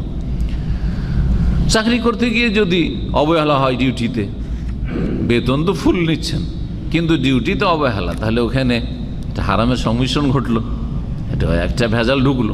ফসল ফলাইতে গিয়ে যদি ঠিকভাবে ওসর না দেয় তো হারাম ঢুকলো। জি, ইত্যাদি বিভিন্ন দিক রয়েছে। ও আহসান মা ইউকাল, এই জন্য ভাষ্যকার বলছেন সবচেয়ে ভালো কথা এই ক্ষেত্রে বলা যেতে পারে ইন্নাল আফজালা লিকুল্লি আহাদিন মা ইউনাসিবু হালা, লিকুল্লি আহাদিন মা ইউনাসিবু হালা, সবচাইতে উত্তম প্রত্যেক ব্যক্তির ক্ষেত্রে আমরা বলবো যেটা তার জন্য উপযোগী। সে কোনটা কাজ ভালো করতে পারে, যেই কাজে আপনি ভালো পারদর্শী, সেই কাজে আপনি রোজগার করেন, সেই কাজের মাধ্যমে এটা আপনার জন্য ভালো। ব্যবসা বুঝি না, খামাখায় ব্যবসা লেগে যাচ্ছে, আর যেটাও বাপের সম্পত্তি পেয়ে যাবে সেটাও কি করলাম? হ্যাঁ, লস খেয়ে গেলাম, ক্ষতি করলাম না?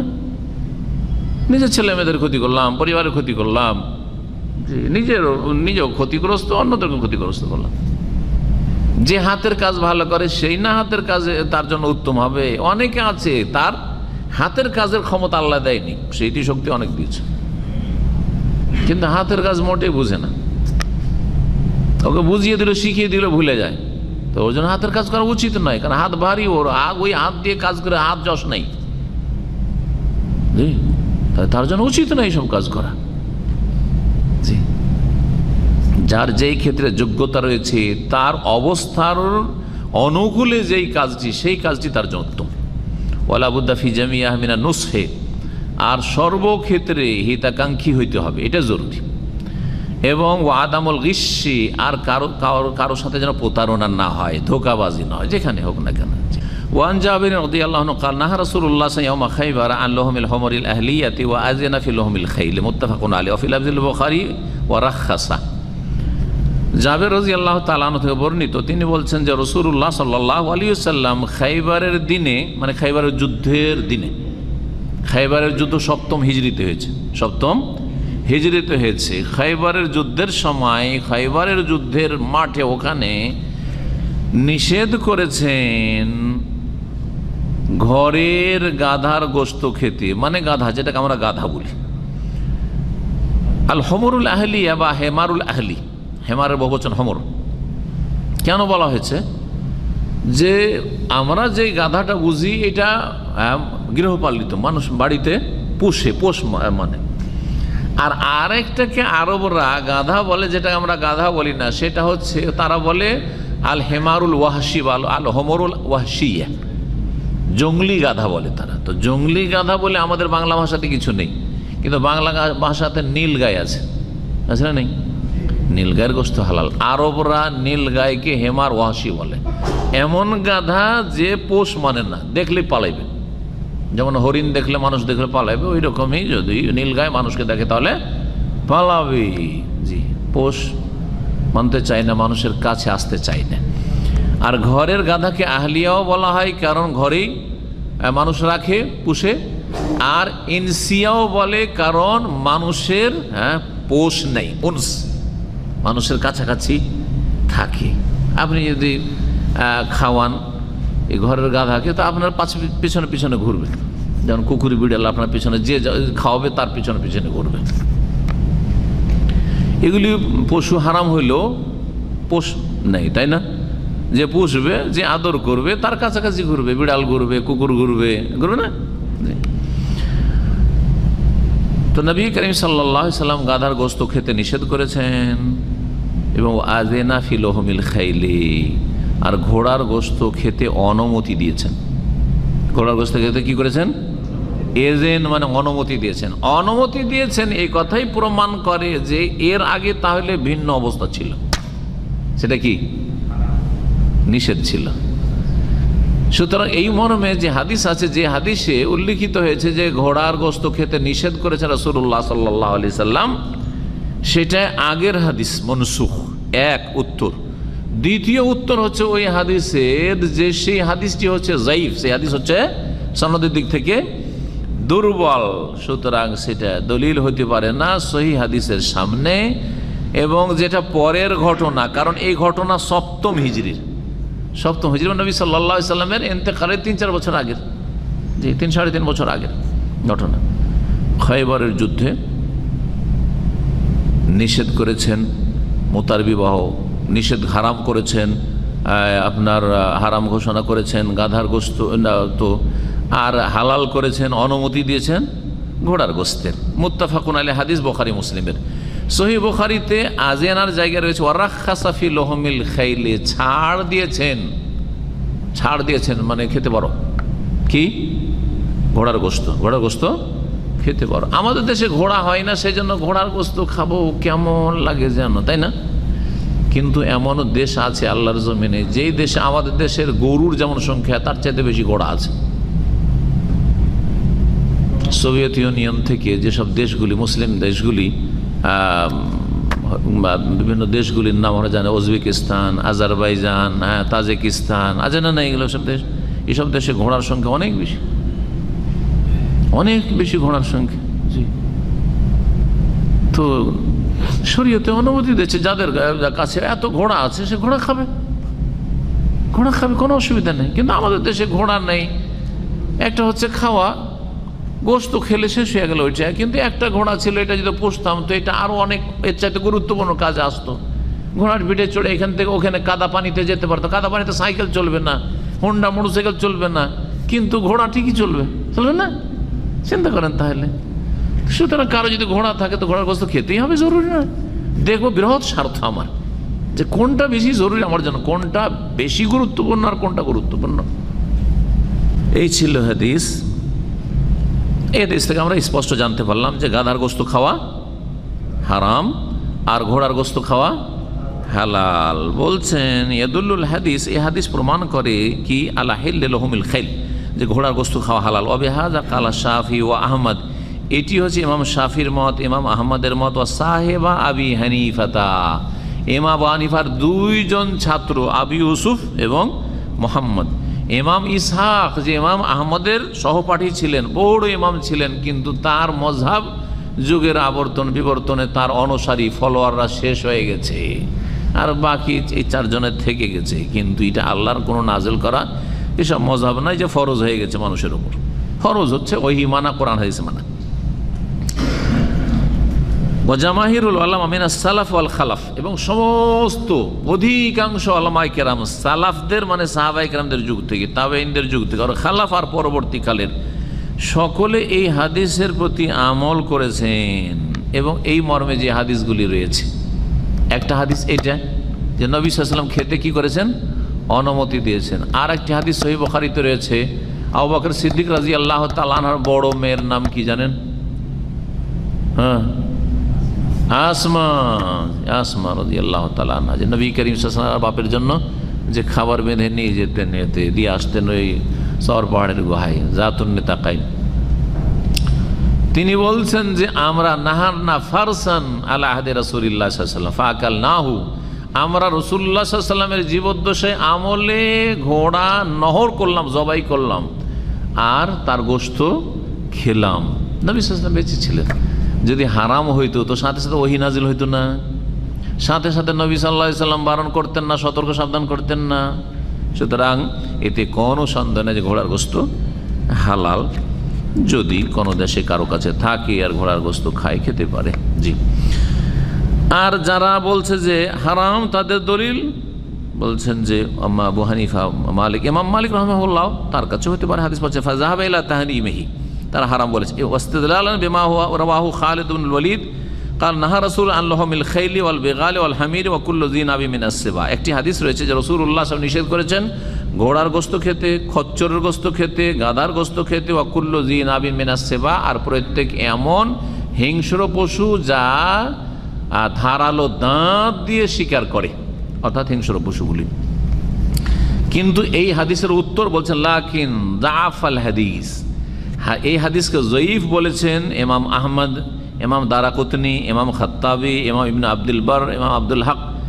কাল আল বাইহাকি, ইমাম বাইহাকি রাহিমাহুল্লাহ বলছেন, রাহিমাহুল্লাহ ইসনাদুহু মুত্তারিবুন, এর সনদে যে হাদিসটিতে রয়েছে ঘোড়ার গোশত থেকে নিষেধ করেছেন রাসূলুল্লাহ, এই হাদিসের সনদ ইজতিরাব রয়েছে, মুখালিফুন লিরিওয়ায়াতিস সিকাত, এক তো তাতে ইজতিরাব রয়েছে। ইজতিরাব হচ্ছে হাদিস জয়ীফের কারণ উসুলে হাদিসে, মুস্তালাহুল হাদিসে। আর তার সাথে সাথে যেগুলি নির্ভরযোগ্য বর্ণনাকারীদের রেওয়ায়াত, সেই সহিহ রেওয়ায়াতের খেলাফ। জি। আর একটা দলিল পেশ করে থাকে কোরআনে কারীমের আয়াত। আল্লাহ রাব্বুল আলামিন ইরশাদ করছেন ওয়াল খাইলা ওয়াল বাগালা ওয়াল হামিরা লিতারকাবুহা যিনা, ওয়াল খাইলা ঘোড়া, ওয়াল বাগাল আর খচ্চর, ওয়াল হামিরা আর গর্দভ গাধা, লিতারকাবুহা এগুলো তোমাদের বাহনের জন্য, সওয়ার হওয়ার জন্য, ওয়া যিনা আর শোভা সৌন্দর্যের জন্য, সাজের জন্য, সাজিয়ে রাখো, দেখতে ভালো লাগবে, একটা ঘোড়া বাড়ির উঠানে বাঁধা আছে, মজা লাগছে না দেখতে, ওয়া যিনা আল্লাহ তাআলা বলছে। তো যারা বলেছে আবু হানিফা যেমন, বা যে বলেছে যে ঘোড়ার গোশত খাওয়া হারাম, তো বলছে আল্লাহ তো এখানে খাওয়ার কথা উল্লেখ করলেন না, বলছে ঘোড়া, গাধা, খচ্চর এগুলি সওয়ারির জন্য, আর কিসের জন্য? জিনতের জন্য, দেখাশোনার জন্য, দেখতে ভালো লাগে। খাওয়ার কথা বললেন, খাওয়ার কথা আল্লাহ কোরআন না বললে সে হারাম হয়ে যাবে না। এখানে গুরুত্বপূর্ণ বিষয়টি বলা হয়েছে। ঘোড়ার ক্ষেত্রে একটা দিক হচ্ছে ঘোড়ার গোস্ত খাওয়া, আর একটা হচ্ছে ঘোড়ার পিঠে চড়া। হ্যাঁ, আর ঘোড়া দেখার একটা শোভা, সৌন্দর্য। জি, ঘোড়ার পিঠে চড়া বেশি গুরুত্বপূর্ণ, কারণ ঘোড়ার পিঠে চড়ে আল্লাহর দুশমনদের বিরুদ্ধে মোকাবেলা করা যেতে পারে। ঘোড়া জিহাদ ফি সাবিলিল্লাহ, ঘোড়ার খুব প্রয়োজন হইতো সেই যুগে। আজকে নয়, যান্ত্রিক সভ্যতার যুগে ঘোড়ার সেই ক্ষেত্রে মূল্য কমে গেছে বা প্রয়োজন নেই, কিন্তু ঘোড়ার এক সময় খুব বড় প্রয়োজন ছিল। দ্রুতগামী যে দ্রুত আপনাকে এক জায়গাতে আরেক জায়গায় পৌঁছাতে পারে, এখন তো ঘোড়া। তো এই জন্য লিতার কাবু আল্লাহ বলেছেন। তাহলে বৃহৎ স্বার্থটাকে কোরআনে উল্লেখ করা হয়েছে, কিন্তু তার মানে এই নয় যে তার খাওয়া, গোস্ত খাওয়া হারাম করা হয়েছে, মোটেই নাই। আয়াতের অর্থ সেটা নয়। তাই এর উত্তর দিয়েছেন এই বলে যে বেয়ান্না যিকরা রকুবে ওয়াজিনাতে, যে ঘোড়া সওয়ার হওয়ার জন্য, খচ্চর গধা সওয়ার হওয়ার জন্য, জিনতের জন্য, লা ইয়াদুল্লু আলা আন্না মানাফিয়া মাকসুরাত আলাইহিমা, যে এতে তার উপকারিতা সীমিত। ইন্নামা খুস্সা বিযিকরে, এই দুটি কথা উল্লেখ করেছেন যে সওয়ার হবে এবং জিনতের জন্য, কারণ লিআন্নাল মকসুদুল আযম, কারণ সেটা হচ্ছে বড় লক্ষ্য উদ্দেশ্য। একটা হচ্ছে বড় লক্ষ্য উদ্দেশ্য, আর একটা হচ্ছে ছোট লক্ষ্য উদ্দেশ্য। ঘোড়ার বড় লক্ষ্য উদ্দেশ্য হচ্ছে যে সেটা বাহনের কাজে আসবে, আর যদি বাহন চাইতে অতিরিক্ত আপনার থাকে আর গোস্ত খেতে চান তো জায়েজ। ওয়াল্লাহু আলাম। এখানে আজকের আলোচনা শেষ করছি। ও সাল্লাল্লাহু সাল্লাম নবিয়ানা মুহাম্মদ ওয়া আলা আলিহি ওয়া সাহবিহি আজমাইন। সুবহানাকাল্লাহু ওয়া বিহামদিকা আশহাদু আল্লা ইলাহা ইল্লা আনতা আস্তাগফিরুকা ওয়া আতুবু ইলাইক। ওয়া জাযাকুমুল্লাহু খাইরান।